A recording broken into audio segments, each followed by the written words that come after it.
Halo teman-teman, kembali di channel Warga Nusantara, channel yang akan membahas terkait pemindahan dan pembangunan ibu kota Nusantara. Kali ini kembali saya mengajak kalian semua untuk melihat proyek yang ada di sekitar kawasan inti pusat pemerintahan ibu kota Nusantara.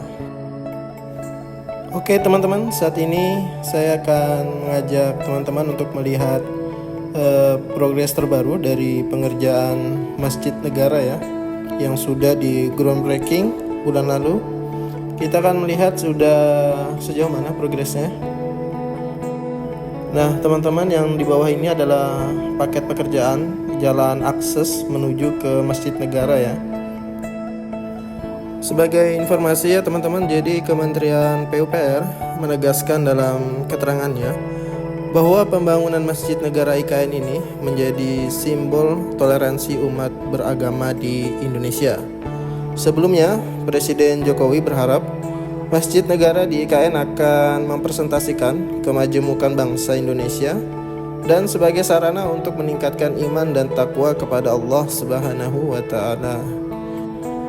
Masjid Negara IKN diharapkan menjadi tempat yang nyaman bagi umat Muslim untuk melakukan berbagai aktivitas keagamaan maupun aktivitas sosial lainnya, serta menjadi simbol untuk memperkuat toleransi dan moderasi beragama di IKN.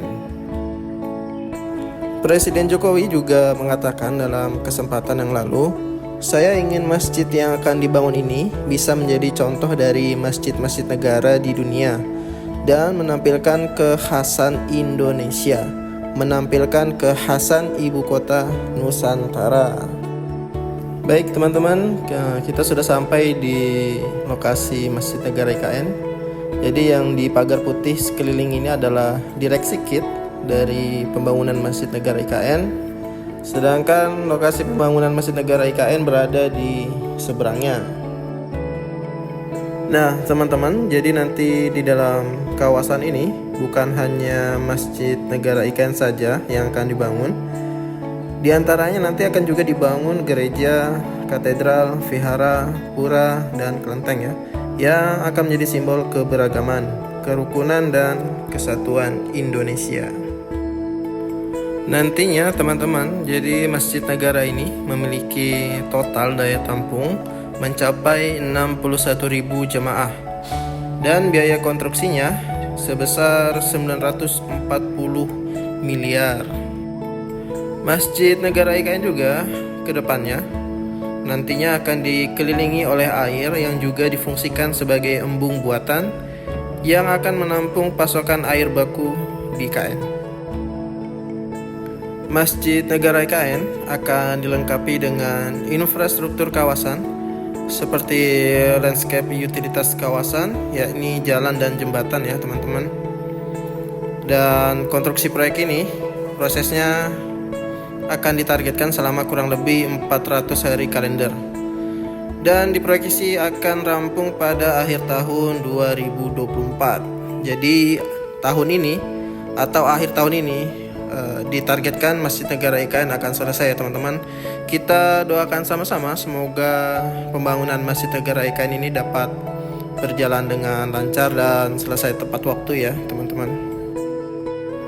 Dan pengerjaan konstruksinya, pekerjaan pembangunan ini akan dilaksanakan oleh PT Adikarya, PT Hutama Karya dengan sistem KSO ya teman-teman, dengan total biaya konstruksi sebesar 991 miliar rupiah. Pelaksanaan pembangunannya sudah dimulai sejak November 2023 dan seperti yang saya bilang tadi ditargetkan selesai pada Desember 2024. Masjid Negara IKN Nusantara terdiri dari area masjid seluas 32.125 meter persegi, sedangkan untuk area komersial seluas 2.221 meter persegi dan area kolam retensi seluas 123.502 meter persegi. Sedangkan luas total bangunannya sebesar 59.000 meter persegi yang terdiri dari bangunan masjid seluas kurang lebih 56.000 meter persegi, yang di dalamnya terdapat 3 lower ground, 1 ground floor, 2 mezanin.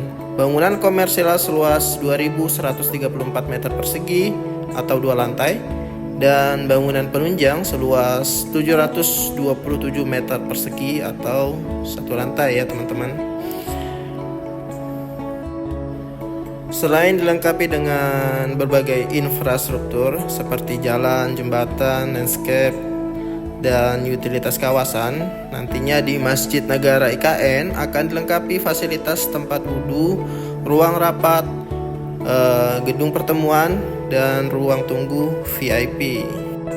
Nah teman-teman, kalau teman-teman perhatikan, jadi memang di sekeliling dari lokasi Masjid Negara IKN ini, di sekelilingnya banyak pohon-pohon sawit ya teman-teman. Berbeda dengan kawasan pemerintahan di dekat kantor presiden dan gedung-gedung kementerian tuh di sekelilingnya pohon eukaliptus, sedangkan di sini di sekelilingnya pohon-pohon sawit ya, karena memang di sini dahulunya merupakan lokasi dari PT Agro Indomas S Kalimantan, yang dimana perusahaan tersebut memang bergerak di perusahaan atau di perkebunan kelapa sawit ya teman-teman. Baik teman-teman, saya rasa videonya sampai di sini. Saya ucapkan terima kasih bagi teman-teman yang sudah menonton video ini hingga dengan selesai.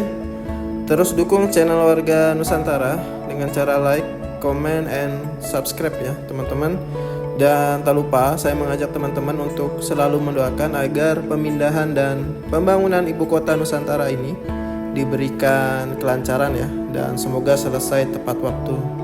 Dan juga semoga para pekerja yang terlibat dalam pemindahan dan pembangunan ibu kota Nusantara diberikan kesehatan, keselamatan, dan keamanan ya dalam setiap menjalankan aktivitasnya di ibu kota Nusantara ini. Sampai jumpa di video Warga Nusantara berikutnya, dan saya ucapkan salam Nusantara.